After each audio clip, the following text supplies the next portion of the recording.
commencé cette mission maintenant depuis le mois de janvier. Nous avons eu beaucoup d'auditions et il est vrai que les problèmes de catastrophes naturelles dues à la sécheresse nous avons véritablement beaucoup interpellés parce qu'elles sont pernicieuses, elles ne se découvrent pas immédiatement, parfois c'est 7, 8, 10 ans après. Et on voulait se rendre compte, et avec la rapporteure Nicole Bonnefoy, nous voulions nous rendre compte sur place aussi des dégâts que ça peut occasionner. L'objectif de ce déplacement est de venir se rendre compte sur le terrain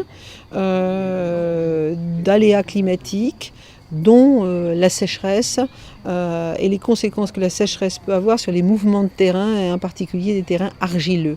On voit que ces problématiques de sécheresse, en fin de compte, c'est beaucoup plus insidieux, c'est diffus dans le temps et c'est le climat extérieur qui pendant des années va avoir des conséquences sur des mouvements de terrain qui vont provoquer ensuite des fissures et donc des murs qui, comme ici on le voit, parce qu'il y a eu des réparations de fait et on voit à quel point la maison est endommagée. Là nous sommes sur la commune de l'île d'Espagnac, plus de 99% de cette commune est sur l'argile et le sol bouge en permanence, à quasi-permanence. Il évolue entre la sécheresse où l'argile qui est dessous se rétracte et l'humidité où l'argile remonte, si bien que nous avons des maisons qui sont cassées, qui évoluent.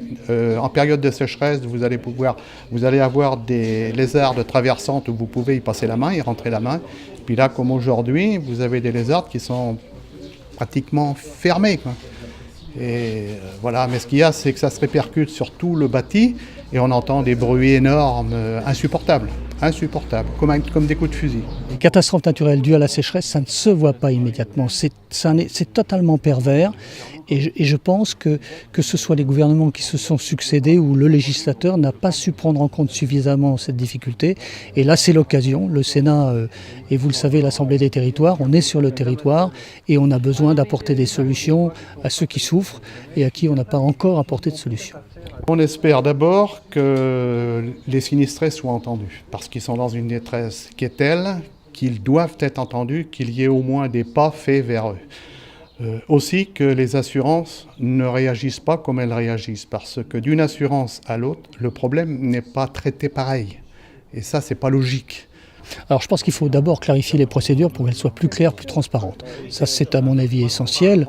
On en discutera avec la rapporteure bien entendu pour savoir ce qu'on met dans le rapport et les recommandations qu'on va faire.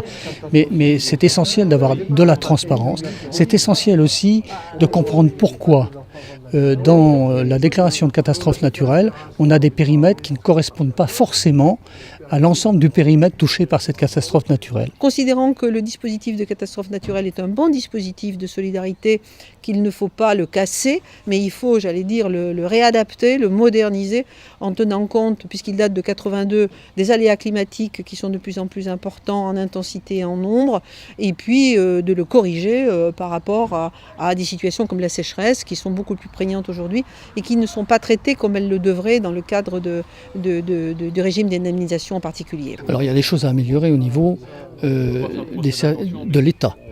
Je pense qu'au niveau de la commission intergouvernementale, il y a des choses à améliorer, notamment sa composition. Il n'y a aucun élu, aucun sinistré.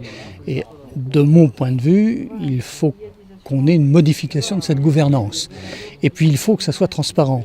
Et je crois aussi qu'il faut que cette commission prenne le temps d'examiner les dossiers. Quand on passe plusieurs centaines de dossiers en une journée, je ne suis pas sûr que l'ensemble des membres de la commission ait le temps de l'étudier convenablement.